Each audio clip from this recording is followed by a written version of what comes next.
Estás escuchando La Propuesta Radio. Estás escuchando La Propuesta Radio. La Propuesta Radio.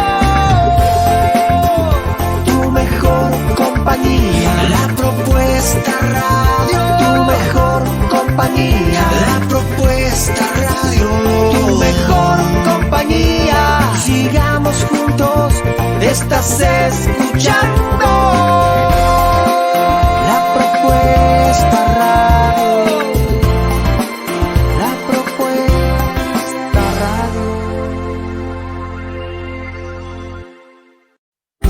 Bienvenida primavera, La Propuesta Radio.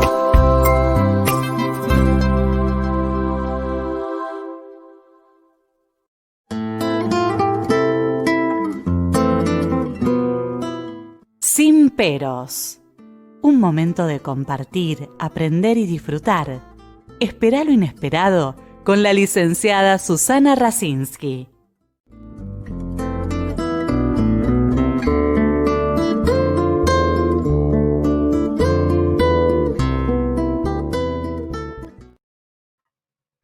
Muy buenas tardes. Hoy es una tarde, como siempre les digo, diferente, pero donde vamos a aprender mucho.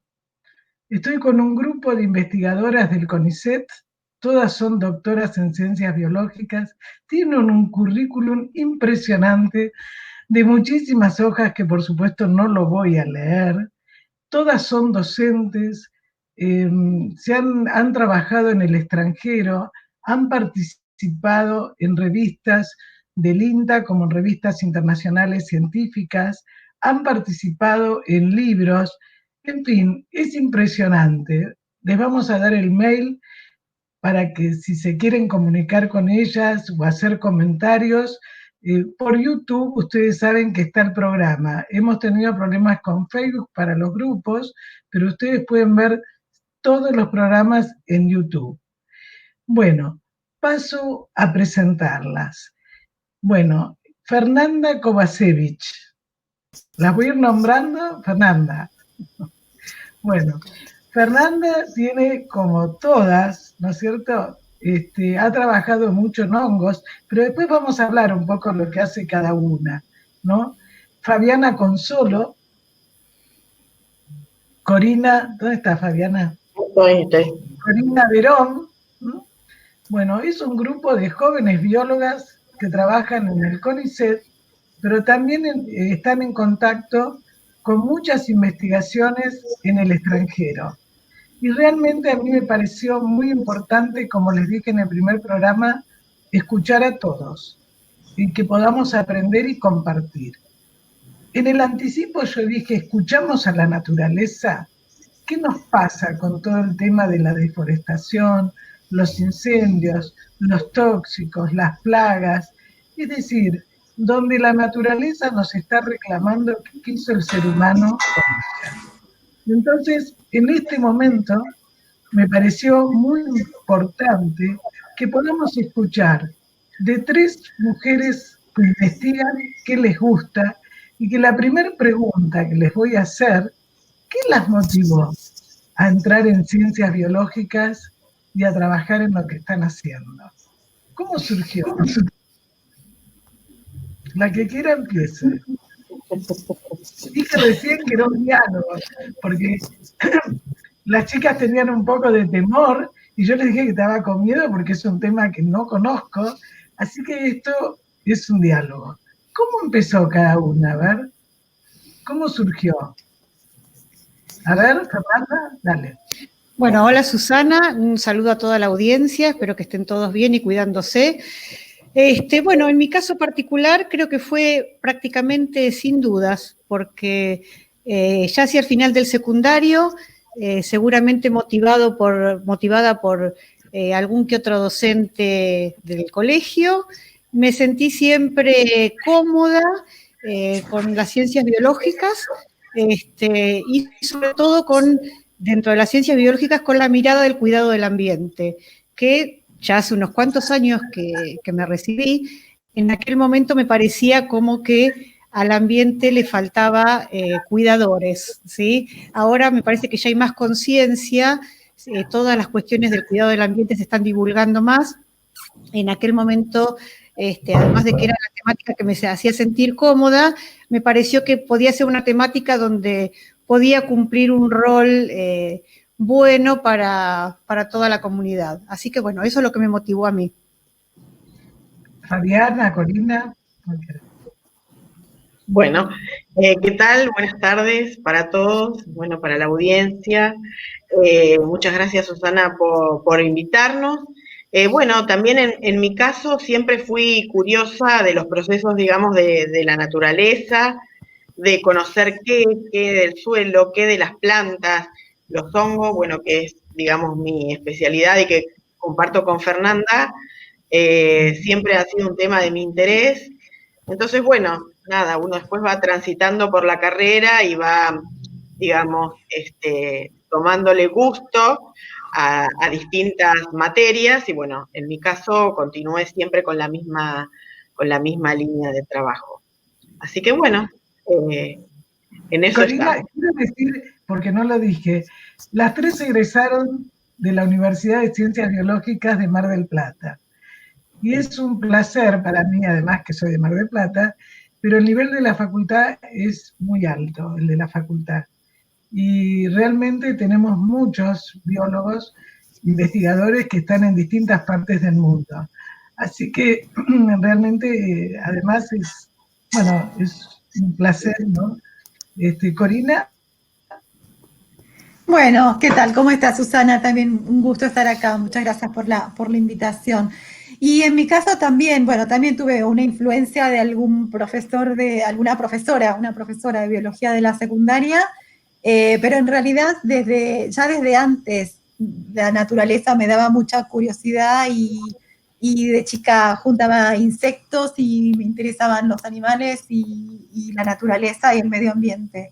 Así que un poco la motivación viene de ahí también, igual que lo que dice Fernanda, de toda la vida, de estar en ambientes naturales y disfrutar de la naturaleza en todas sus áreas, ¿no? Ustedes tres dicen algo que me parece muy importante para la educación de los chicos. Ustedes saben, bueno, a lo mejor no, yo también soy psicopedagoga, siempre estuve en educación y aparte del psicoanálisis, y yo creo que ustedes dicen algo que es muy importante, ¿no? Que muchas veces los chicos de ciudad se olvidan, los padres de la naturaleza. Por ahí nunca vieron un pollo, siempre ven el pollo pelado, ¿no es cierto? O una planta crecer. Entonces de repente, me acuerdo hoy a la mañana una nena de 3 años y medio, me dice, estoy contenta porque creció el tomate. ¿Vos tenés plantas, Susana? Me dice, ¿me podés mostrar? Bueno, yo estoy en un departamento, pero tengo plantas porque me gustan. Entonces le mostré la selga que estaba creciendo. Muchas veces los chicos a través de las plantas también se animan a crecer y les mandan mensajes a los padres, que a veces no los dejan crecer. Entonces cuando uno ve con el virus mismo, con esta pandemia, que los chicos te dicen, no, cuidado, ¿dónde está el virus? Vamos a cuidar, ¿no? Hubo un programa de chicos que una de las nenas decía, yo cuando encuentro algo tirado lo guardo. Dice, no lo tiro, porque si no las plantas se enferman. Entonces yo lo guardo en mi mochila. Por eso es muy importante, porque fíjense que las tres, ¿no es cierto?, hablan de curiosidad, de exploración, que evidentemente también los padres de ustedes de alguna manera las apoyaron, ¿no es cierto?, en lo que están haciendo, porque es mucho esfuerzo también. Bueno, yo voy a ir a algunas preguntas, pero para que ustedes desarrollen. Las dos, Fabiana y Fernanda, trabajan en hongos, pero en diferentes cosas. Yo quisiera que un poquito, a ver, Fernanda, ¿a qué llamamos? Lo voy a leer porque mejor. ¿A qué llamamos indicadores de calidad del suelo? Las tres dijeron que les interesaba, cuando empezaron a estudiar, todo lo que no se hacía con el cuidado del medio ambiente. Yo creo que todavía falta, si bien se está haciendo, pero realmente, digamos, se ha estropeado mucho, ¿no? Entonces, una de las cosas es Ustedes se dedican las tres más a lo que tiene que ver con la tierra, con el ecosistema, ¿no? Ya vamos a tener en octubre un grupo también de colegas de ustedes que se dedican más a los mares. Pero hoy que están ustedes acá, yo pensé, a ver, Fernanda, ¿a qué llamamos indicadores de calidad del suelo? ¿Qué organismos son capaces de provocar el crecimiento de los vegetales? Te tiro la pregunta y vos después te voy. Bueno, bien. Mira, yo creo que antes de responder la primera pregunta de a qué llamamos indicadores de calidad de suelo, primero tenemos que poder definir qué es un suelo de calidad o lo que se dice ahora un suelo sano, ¿sí? Entonces, primero empezamos por ahí. Un suelo de calidad o un suelo sano es un suelo donde todos los componentes biológicos de ese suelo, algunos los podemos ver, como por ejemplo las lombrices, los escarabajos, o sea, organismos que los podemos ver a simple vista, pero después hay millones de organismos que no los podemos ver. Cuando todos esos componentes biológicos del suelo están en un equilibrio tal que permiten que todos los otros componentes no biológicos del suelo, como por ejemplo los gases, oxígeno, dióxido de carbono, porque por los poros del suelo circulan gases, circula agua y circulan nutrientes. Entonces, un suelo sano es cuando todos los componentes biológicos están en un equilibrio tal que permiten que todos los componentes no biológicos del suelo, como los gases, como el agua y como los nutrientes, circulan de manera tal que puedan llegar a las plantas y esas plantas puedan crecer eficientemente. ¿tá? Entonces, es un suelo donde está en equilibrio. Lo que ocurre es que hay veces que, por alguna situación, muchas veces por manejo antrópico, o sea, por algo que hacen los humanos en el suelo, ese equilibrio se rompe. ¿tá? Entonces, un indicador de calidad de suelo es cuando alguno de esos componentes cambia, cuando ese suelo recibió un impacto negativo, ¿sí? Y entonces nosotros podemos medir ese cambio y podemos decir, ojo, acá al suelo le está pasando algo donde se le rompió el equilibrio.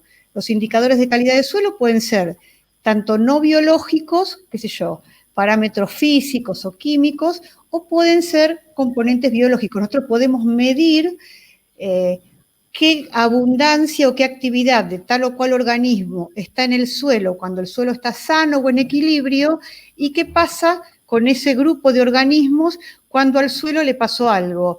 Se le agregaron pesticidas en exceso, fertilización en exceso, se le quitó la cobertura vegetal, o sea, un montón pueden ser las acciones que se le pueden realizar al suelo donde se rompa ese equilibrio. ¿sí? Entonces, Fernanda, una pregunta. Por ejemplo, cuando se han cortado tantos árboles, que eso servía de protección para el viento, o por ejemplo, cuando con la soja, digamos, fue como un negocio con gente que nunca a lo mejor se había dedicado al campo, y donde también se estropearon muchas tierras que después no sirven. Todo eso es lo que rompe también ese equilibrio que vos decís que tiene que tener la planta, ¿no? Sí, o sea, todo está movido por presiones básicamente económicas, donde dicen, bueno, cada vez somos más humanos, hay que darles de comer a todos, y el alimento no alcanza. A veces no es que no alcanza, sino que está mal distribuido, pero bueno, esa es otra discusión por la cual no vamos a entrar. Pero muchas veces, para responder a esa demanda de alimentos que hay, ¿qué se ha hecho? Por ejemplo, se ha avanzado sobre tierras que antes tenían un destino natural, como por ejemplo un bosque, se ha talado ese bosque y se ha cultivado sobre ese bosque un cultivo.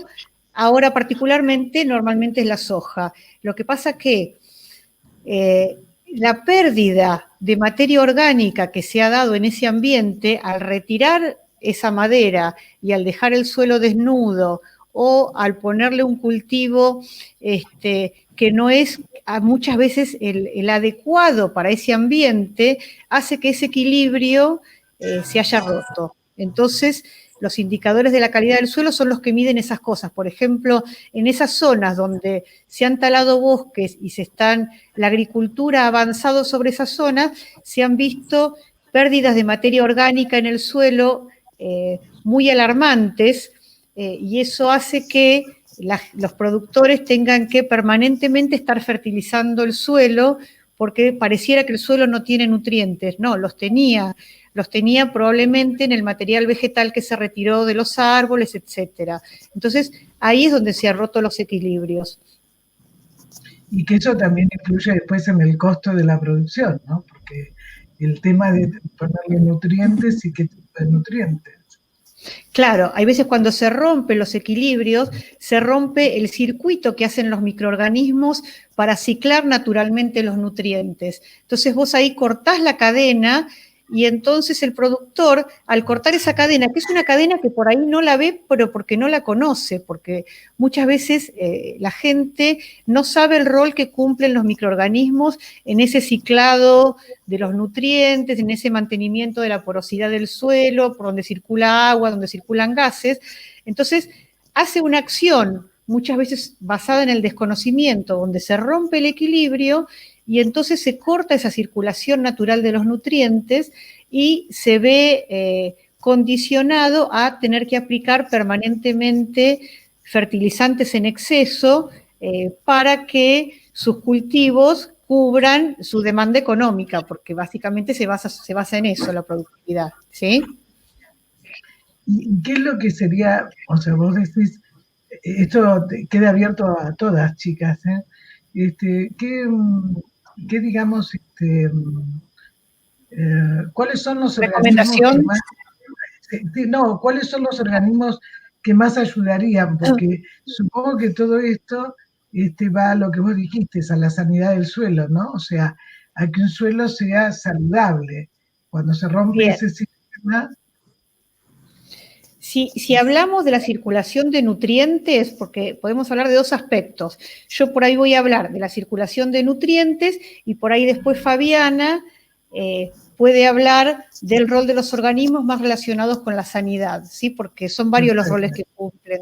Entonces, si hablamos de la circulación de nutrientes, los nutrientes más importantes que necesitan las plantas, y nosotros también, para poder crecer, es, bueno, el carbono, pero eso lo toman las plantas de la fotosíntesis y con eso construyen su material vegetal, lo toman del ambiente, lo toman de la atmósfera como dióxido de carbono, o sea que eso no es un nutriente que toman del suelo. Y después, nutrientes importantes que las plantas necesitan para crecer, que lo toman del suelo, sería el nitrógeno y el fósforo.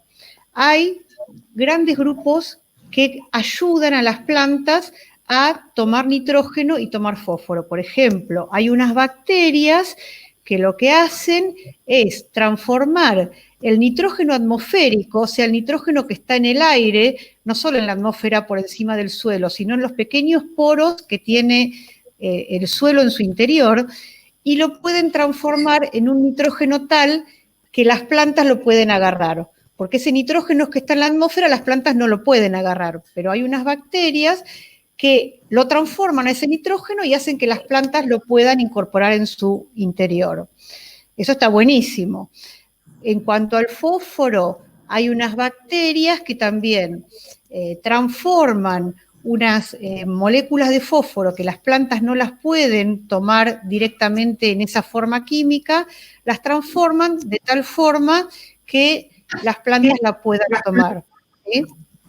Entonces, tantos hongos como bacterias y también otros organismos ayudan a ese ciclado de nutrientes. Te di el ejemplo de los dos nutrientes principales, nitrógeno y fósforo, pero hay microorganismos que ayudan, que contribuyen a que las plantas tomen otra cantidad de nutrientes, azufre, hierro, un montón de otros nutrientes que también son importantes para las plantas.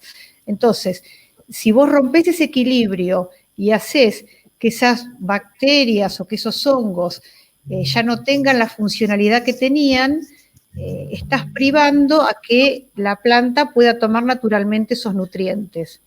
Ojo, hay veces que, suponete, con el cultivo de soja o con otros cultivos, muchas veces el cultivo requiere mucho más de esos nutrientes que el suelo tiene, porque permanentemente se están sembrando, se cosecha, se saca, sembrando, se cosecha, se saca. Entonces, es importante la fertilización también, porque muchas veces me dicen, pero vos estás diciendo que no se fertilice. No, hay que fertilizar porque hay que reponerle al suelo lo que los cultivos se llevaron.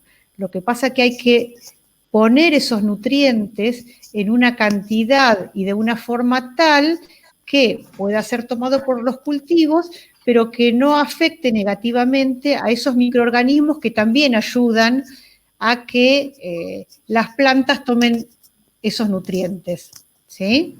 Bueno, O sea, yo creo que ahí entran ustedes como asesores, porque es lo mismo que cuando te dicen, qué sé yo, no sé, comí almendras o viste las recetas para que la gente esté sana, y la gente se automedica y toma cosas, digamos, en cantidades que el organismo lo saturan y a veces puede ser contradictorio, puede ser digamos, en vez de ser saludable, digamos, lo enferma, ¿no? Viste, como cuando le dicen no comas esto o come cosas dietéticas, igual tienen azúcar. Es decir, yo creo que para eso también es importante el asesoramiento del equipo, ¿no? Para un agricultor, porque lógicamente si no sabe, bueno, le pueden orientar, ¿no? Creo que eso es una parte muy importante, preventiva, pero también de asistencia, ¿no? Eso que decís es importantísimo. Nosotras desde el CONICET trabajamos directamente vinculadas con grupos del INTA de Balcarce, ¿sí? Y a través de esos grupos es que hacemos estos estudios que nosotros hacemos, estudios a campo y todo lo que te estaba comentando, pero lo bueno de esto es que los resultados tienen una transferencia directa al grupo o al sector que tiene que recibir esa información y tiene que recibir esas recomendaciones para poder decirle, tengo que fertilizar, fertilizo, ¿con cuánto? ¿Con 100? Y no, por ahí ponele 50 que al cultivo le alcanza bien y no estás rompiendo esos equilibrios que son importantísimos en el suelo, ¿sí? Entonces, bueno, sobre todo Fabiana y yo que trabajamos en la parte de hongos, tenemos mucha vinculación con la gente del INTA de Balcarce y la transferencia al sector productivo es permanente. Sí, una de las cosas que estaba leyendo en tu currículum, ¿qué fue el proyecto, lo que hicieron con Etiopía? Ah, bien.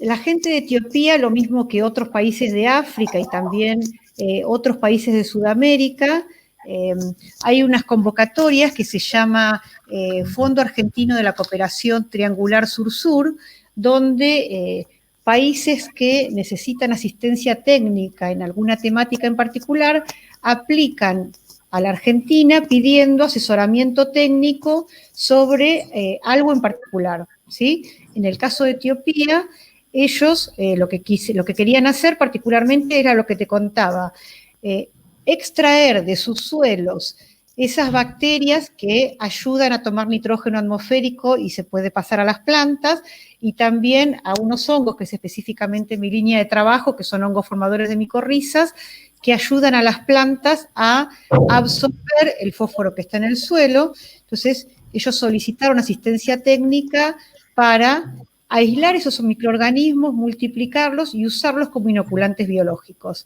Entonces ahí, bueno, esa solicitud salió aprobada por el gobierno, el Ministerio de Agroindustria se comunicó con los entes relacionados con la temática, y ahí fue que nos convocaron a una compañera, Mariana Puente, de INTA Castelar, para la parte de bacterias fijadoras de nitrógeno, y me convocaron a mí para la parte de hongos formadores de micorriza. Entonces nosotros lo que hacemos es entrenarlos tanto con prácticas de laboratorio como a través de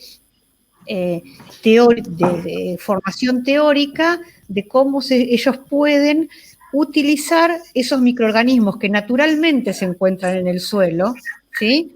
Y los pueden multiplicar y los pueden usar como para volverlos a colocar en suelos donde por alguna razón se ha roto ese equilibrio que yo te mencionaba y restablecer nuevamente ese equilibrio con sus propias poblaciones microbianas, ¿sí? Entonces, básicamente es eso el proyecto. La inoculación biológica de hongos y bacterias. Ya que empezaste a hablar de los hongos y de lo que sería un suelo saludable, si querés seguir vos, Fabiana, y después con el otro tema de Corina. Fabiana, yo estaba leyendo también algo de lo que vos habías hecho. ¿Qué significa el uso de cepas nativas también para ayudar a la promoción del vegetal y el control de las enfermedades? ¿Y por qué los hongos, en su diversidad, son promotores del crecimiento? Bueno, voy a tratar de contestarte las dos preguntas juntas. Más o menos. Igual puede participar Corina, Fernanda. Chicas, es así.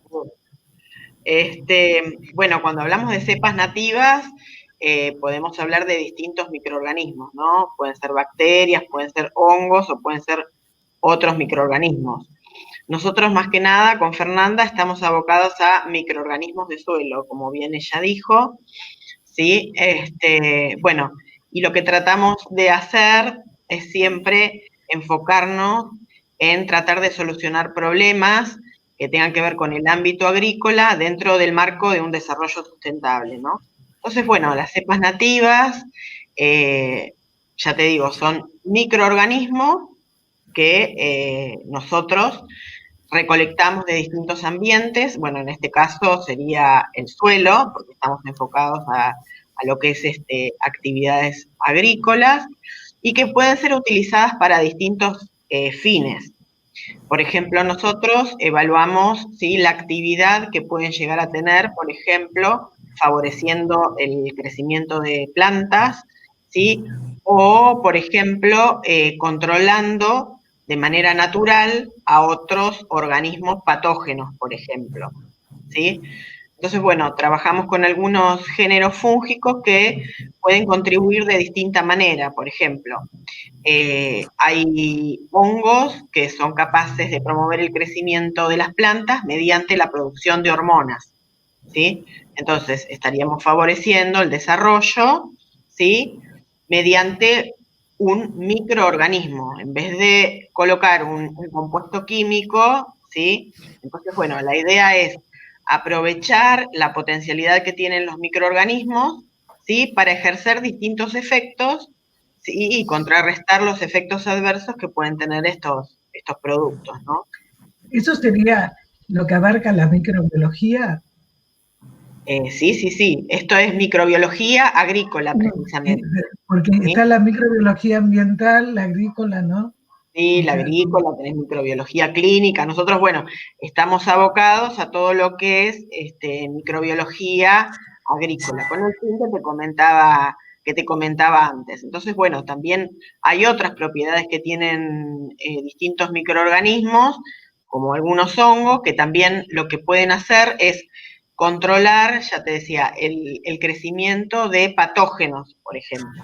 En vez de utilizar un fungicida, o sea, no estamos diciendo que utilizamos uno u el otro, ¿sí? Estamos diciendo que hay desarrollo de productos que pueden favorecer, ¿sí?, digamos, ese control, que no se usan exclusivamente, pero, digamos, hoy día en nuestro país se están desarrollando varios productos a base de estos microorganismos, ya sea para biocontrol o para promoción de crecimiento vegetal, o como decía Fernanda, para captar o para, digamos, poner disponible nitrógeno a la planta o fósforo, ¿sí?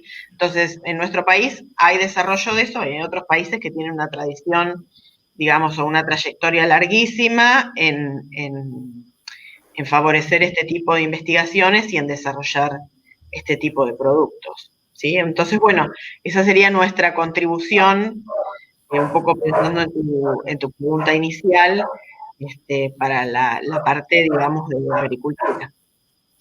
No sé si respondí las dos. Y cuando estuviste en Francia, contanos un poquito, porque cada una tiene experiencias, después vamos a ver con Corina en California, en México, bueno, a ver, ¿Qué es lo que hiciste?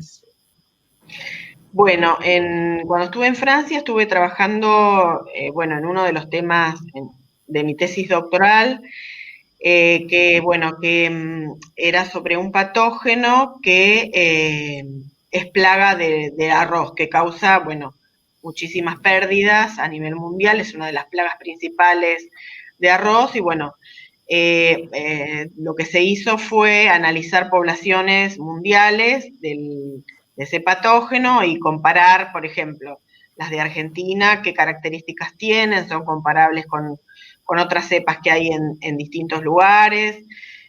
Bueno, en principio estuvo focalizado en arroz, pero bueno, ahora el hongo, el patógeno ese ha sido trasladado, digamos, hay reportes en trigo. Bueno, como nuestro país es, digamos, un gran productor de trigo, estamos trabajando en un proyecto, ¿sí? Con gente en colaboración con La Plata, ¿sí? Donde, bueno, estamos realizando estudios para tratar de, digamos, resolver de alguna manera, con las herramientas que nosotros tenemos, este problema, ¿sí? Así que bueno, eso fue lo que se hizo en Francia y lo que seguimos haciendo acá en función de la capacitación que recibí. Y todo esto es lo que ustedes, digamos, toda esta parte de microbiología ambiental es lo que después se utiliza en los procesos biotecnológicos. ¿Cómo es eso? Claro, sí, el desarrollo de productos, por ejemplo, que es como el eslabón final, es lo que lleva, o sea, todas estas investigaciones lleva a eso, por ejemplo, algún producto o adoptar cierta estrategia, ¿sí? Para el manejo de una enfermedad o para el crecimiento de plantas o para tratar aguas residuales o para con distintas finalidades. Pero bueno, la estrategia es utilizar microorganismos, ¿sí? Para resolver distintos problemas y dar soluciones a nivel biotecnológico, ¿no? Bueno, Corina, acá hay una pregunta, a ver, si los cafetos a nivel mundial están amenazados por la roya. No, bueno, no, Corina, no te va a poder contestar.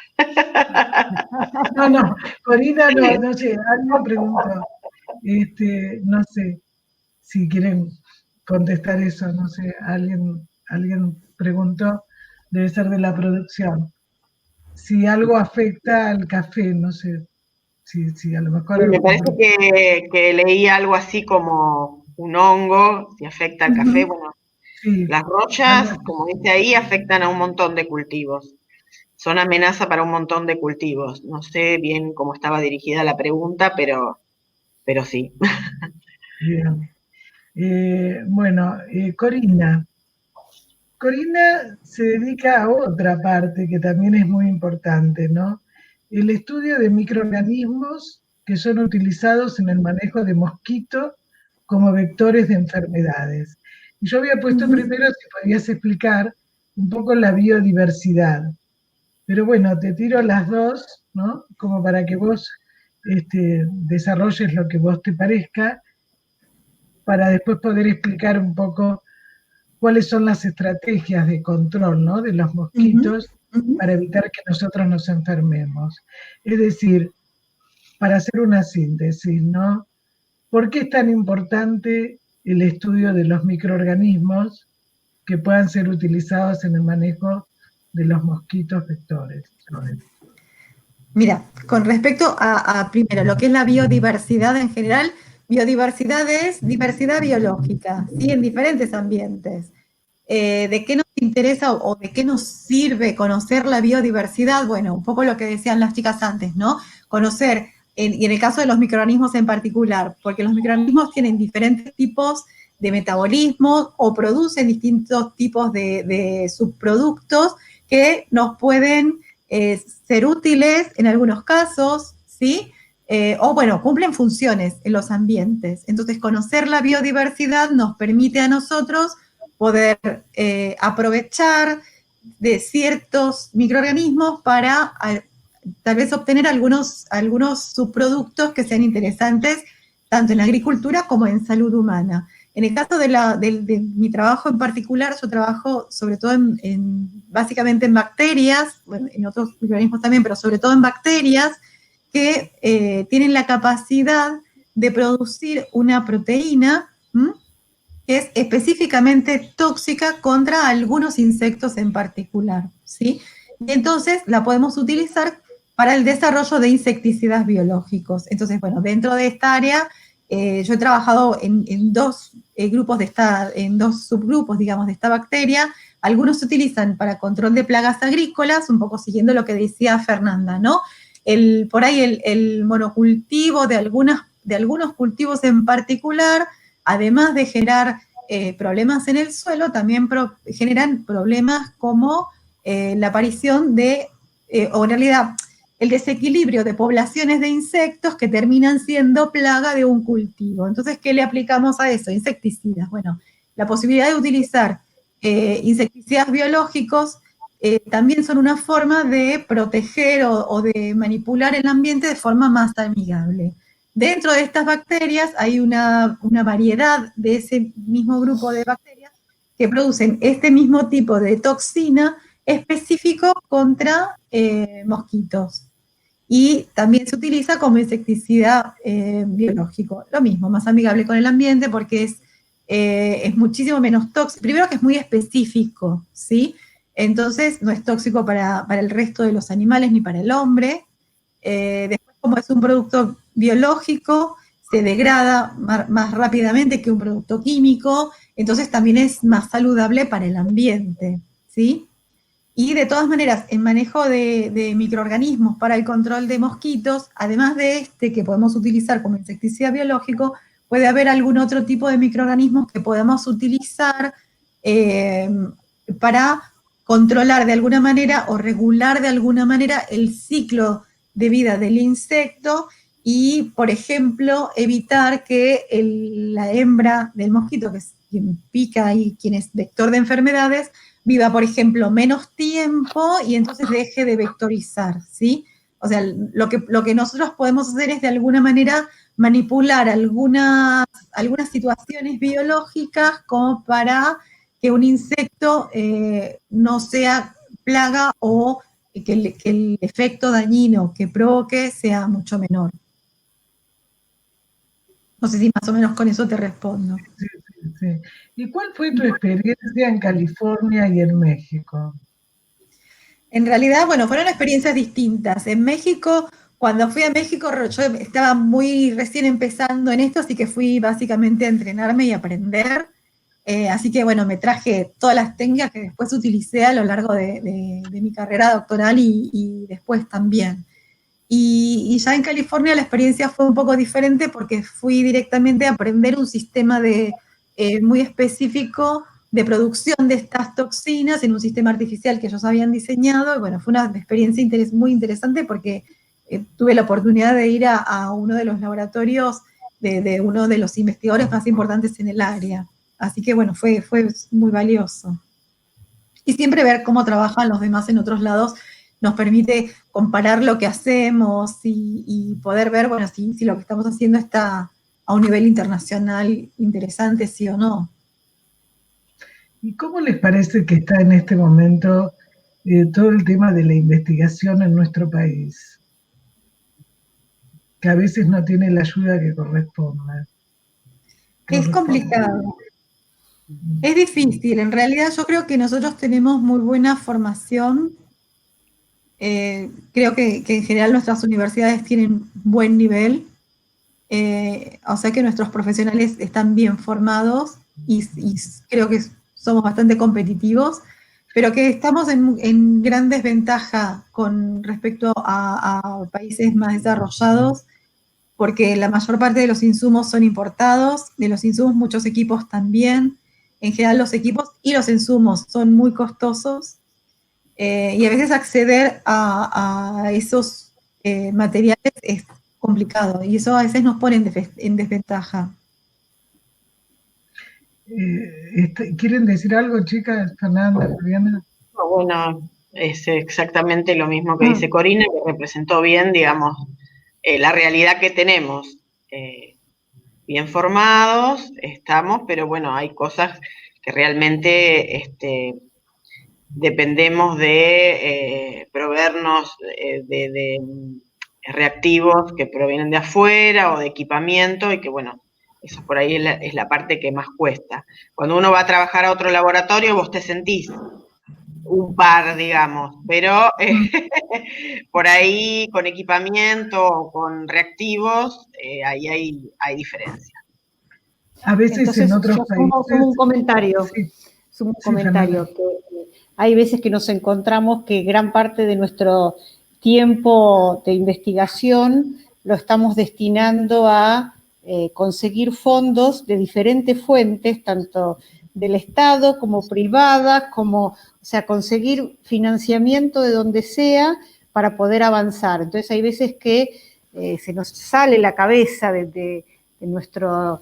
el problema que queremos resolver en cuanto a la investigación para resolver un problema financiero, ¿sí? Y muchas veces la estrategia que por ahí tomamos los que ya estamos en un camino un poquito más avanzado del área de investigación es vincularnos con grupos por ahí de países más desarrollados, como dice Corina, como cuando estuvo en Estados Unidos, o con Fabiana estamos vinculados con gente de Alemania. Entonces, tratar de vincularnos con otros grupos donde por ahí a ellos les interesa nuestra biodiversidad, que está muy poco explorada, y hacemos como una contribución mutua donde los otros grupos por ahí contribuyen por ahí con equipamiento o pues podemos hacer junto con ellos técnicas un poco más de mayor complejidad que las que hoy por hoy podemos hacer nosotros solos acá. ¿Sí? Entonces, bueno. Yo quiero decirle a la audiencia que las doctoras, como yo, han estudiado en una universidad pública. Y que lamentablemente esto pasa siempre, que por alguien que el investigador tiene que estar investigando y no en ver cómo consigue el tubo, cómo consigue el ensayo, ¿no? En otros países no pueden creer a veces en qué condiciones trabajamos. Yo tengo una amiga que es también del CONICET, con ella nos contaba que iba con los ratones en un taxi, ¿no? O sea, situaciones que parecen increíbles, pero que lamentablemente no se toman en cuenta, ¿no? Lo que es la salud, lo que es la educación, porque esto implica la salud, ¿no? Una última pregunta, porque ya debemos estar 5 o 10 minutos más. Yo estaba leyendo que las tres están en biotech. En biotech. ¿Pueden explicar un poquito qué es? Bueno, puede hablar Corina, que es la vicedirectora del instituto. Bueno, y después me gustaría que para cerrar, ¿cómo podríamos ayudar nosotros los humanos? Nosotros. A ver qué les parece. Bueno, les planteo las dos. Que nos expliquen un poquito qué es Symbiotech. Voy a empezar con lo más fácil, que es el Inbiotech, porque cómo podemos ayudar a los humanos, la verdad, es bastante complejo. El Inbiotech es un instituto de CONICET de simple dependencia, que fue formado, en realidad venimos de historia de otro instituto previo, de una fundación de investigaciones, se llama Fundación de Investigaciones Biológicas Aplicadas, fundada en principio por el doctor Leloir y el doctor Pontis, y en los años de evolución de la fundación, bueno, finalmente dio lugar a este instituto que es en este momento un instituto de simple dependencia del CONICET, que funciona, bueno, en Mar del Plata. Después, ¿cómo podemos ayudar a los humanos? No lo sé, la verdad que es complejo. Creo que tratar de no hacer demasiado más desequilibrio del que ya hacemos sería un buen principio, ¿no? Pero bueno, no el único. Bueno, por ahí la contribución nuestra es generar información, ¿no? Como para que para poder tratar de tomar o de influenciar algún tipo de digamos, de resolución de algún problema que tenga que ver con las áreas que nosotros trabajamos, ¿no? Creo que, bueno, ese es el aporte que por lo menos nosotros podemos hacer, cada uno desde su lugar, ¿no? El consumidor desde su lugar, el investigador desde su lugar, bueno, tener cierta responsabilidad en lo que le toca, digamos. Y también desde el instituto siempre tratamos de llegar no solo al sector agrícola, como podemos tratar de llegar Fabiana y yo, o al sector de educación de nivel universitario, porque todas o damos cursos, o Corina es docente de la parte universitaria, sino que tratamos de llegar también a niveles más inferiores de investigación. Entonces, desde el instituto, normalmente, bueno, este año particularmente no por situación de la pandemia, pero siempre se hacen jornadas a puertas abiertas o jornadas destinadas a alumnos de primaria, donde vienen diferentes colegios, recorren el instituto, le contamos lo que hacemos, le bajamos nuestra información a su nivel.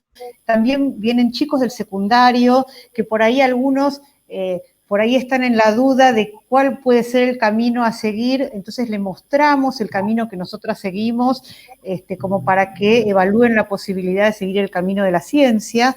Y también, más de una vez, hacemos jornadas abiertas a la comunidad. Por ejemplo, en el área de mosquitos, permanentemente el instituto está dando charlas abiertas a la comunidad. O sea, no solo tratamos de difundir nuestros conocimientos en el ámbito científico o en el ámbito de la producción, sino también en niveles de educación primaria, secundaria y también a la comunidad en general.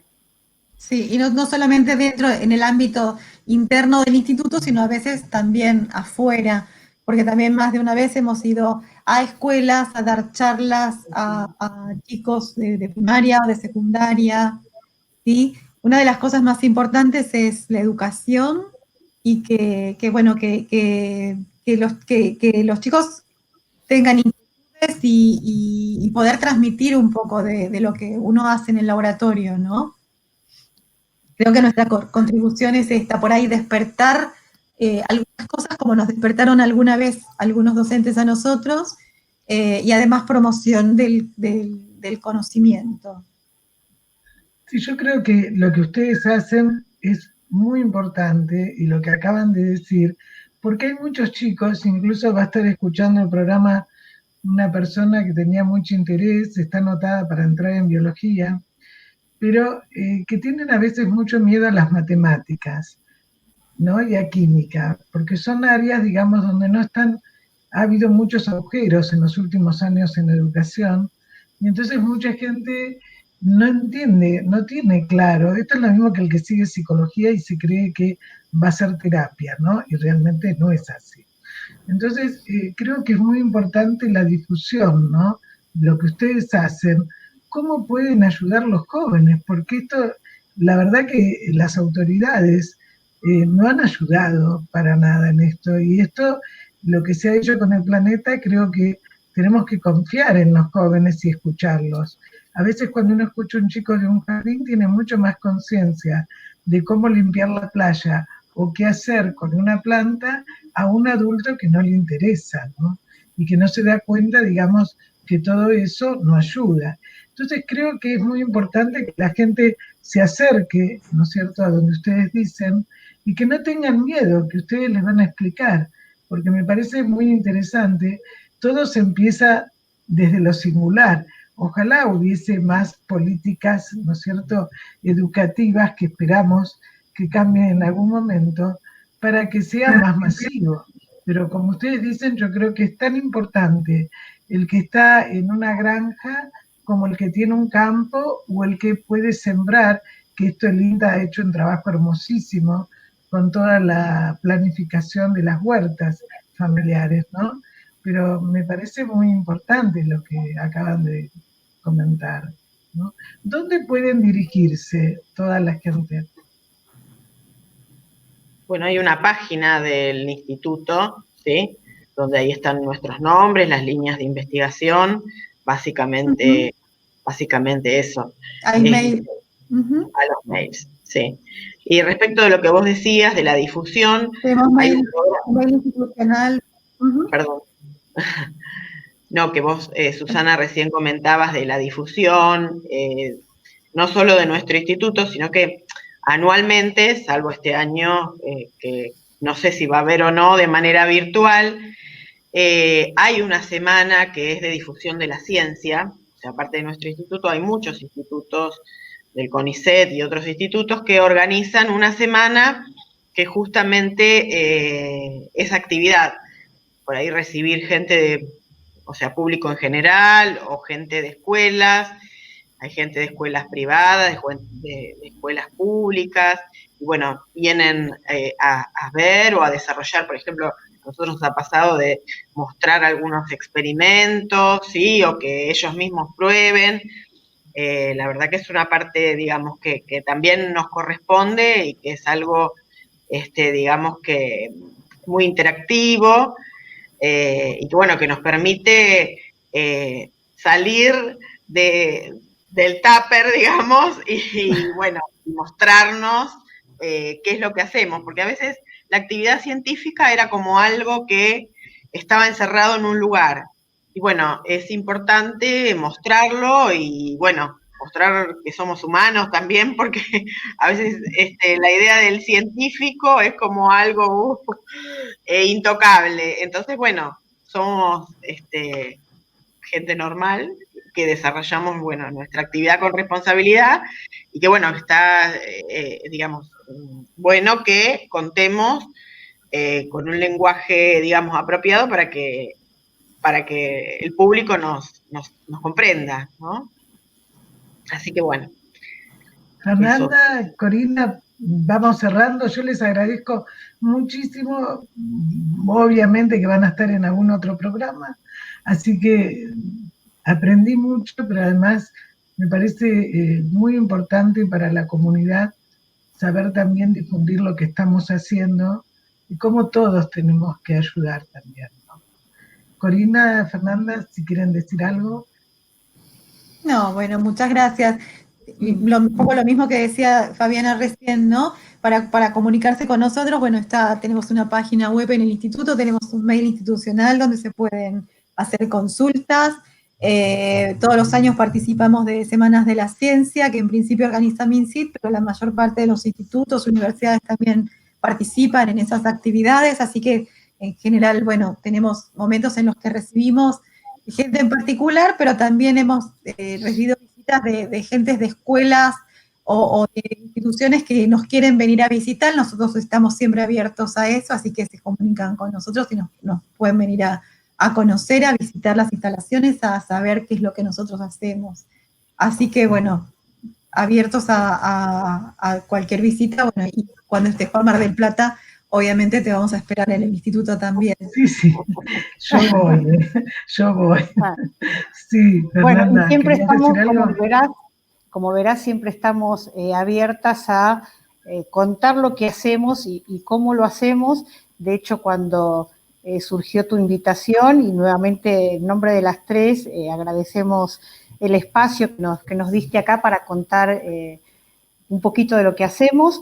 Ninguna dudó en decir sí, y eso que no tenemos experiencia, ni hablar en radio, ni que nos filmen, ni nada, pero bueno, tanto cosas organizadas por nosotros o invitaciones así como han surgido espontáneamente de tu parte, que agradecemos profundamente. Siempre estamos dispuestos a mostrar nuestro pequeño pedacito de ciencia que hacemos desde el instituto, que está en Vieites y Catamarca, acá en la ciudad de Buenos Aires, de Mar del Plata, perdón. Bueno, muchísimas gracias, y bueno, ya nos vamos a volver a ver. Bueno, muchas gracias a vos.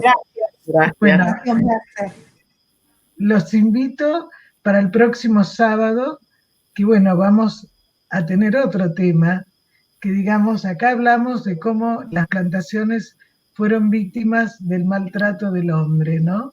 Aparte de la temperatura y del medio ambiente. En el próximo tema vamos a hacer la presentación de un libro, Las Víctimas, y entonces también vamos a ver las víctimas del accidente, pero también las víctimas del maltrato, todo lo que significa víctimas. Así que los espero para el próximo sábado. Muchísimas gracias.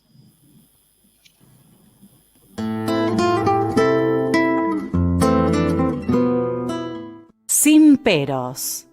Un momento de compartir, aprender y disfrutar. Espera lo inesperado con la licenciada Susana Rasinski.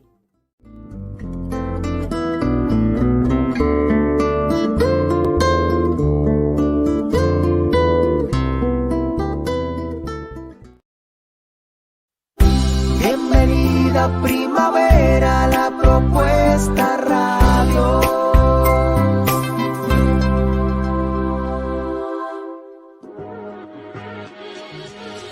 Travesía de Belleza es donde vas a encontrar make-up, accesorios y tendencia. Brindamos asesoramiento personalizado y precios fantásticos. Seguinos en todas las redes sociales y llámanos al 11 61 46 88 72. Vení, unite a esta travesía de belleza. Si nos llamás de parte de la propuesta radio, con la compra te enviamos un regalito especial sin cargo. Vení, unite a esta travesía de belleza. Hostería El Hoyo, rodeada de majestuosas montañas sobre el río Epuyén, donde se conjugan la naturaleza, la gastronomía y la cultura. A tan solo 200 metros de la Ruta Nacional 40, ubicada en el Valle El Hoyo, provincia de Chubut. Contacto en las redes sociales, Facebook e Instagram, Hostería El Hoyo. Reservas al 0294 15 41 50 187. ¿Listo para continuar con tu comercio? MAD Electrónica, controladores fiscales, balanzas electrónicas. Además, calculadora comercial y rollos. Venta, reparación, mantenimiento, presupuesto sin cargo. Estamos en Enrique Fernández, 2209, Lanús Oeste. Teléfono 42 62 83 91. Celular 11 40 39 23 90. WhatsApp 11 26 88 33 38. Email mab.electronica@gmail.com. MAB Electrónica, para que tu facturación siga creciendo.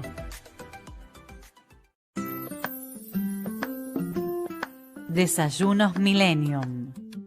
Elaboración artesanal de desayunos y meriendas. Desayunos especiales con creatividad, diseño y sabor exquisito. Te enviamos en un presente todo el amor que esa persona siente por vos.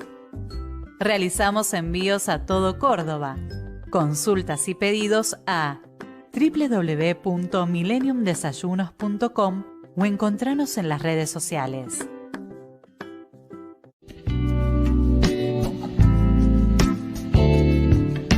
Carpe Diem Frutos Secos. Un mundo de sabor, salud y calidad. Contacto 11 41 81 41 38. Redes sociales, Instagram y Facebook, Carpe Diem Frutos Secos.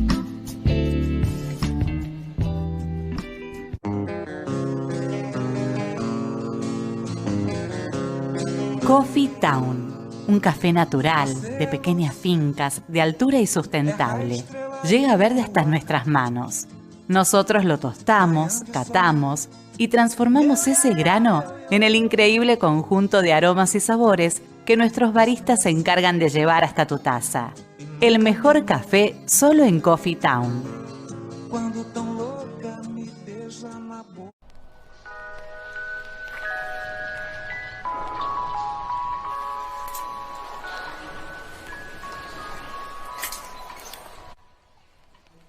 Pei Chen Tea Palace, casa de té taiwanesa y centro de estudios de la cultura asiática del té. El espacio que encontrarás los verdaderos secretos del té oriental y del mundo. Contacto en Facebook, Pei Chen Tea Palace, Olazábal 2510, Ciudad Autónoma de Buenos Aires.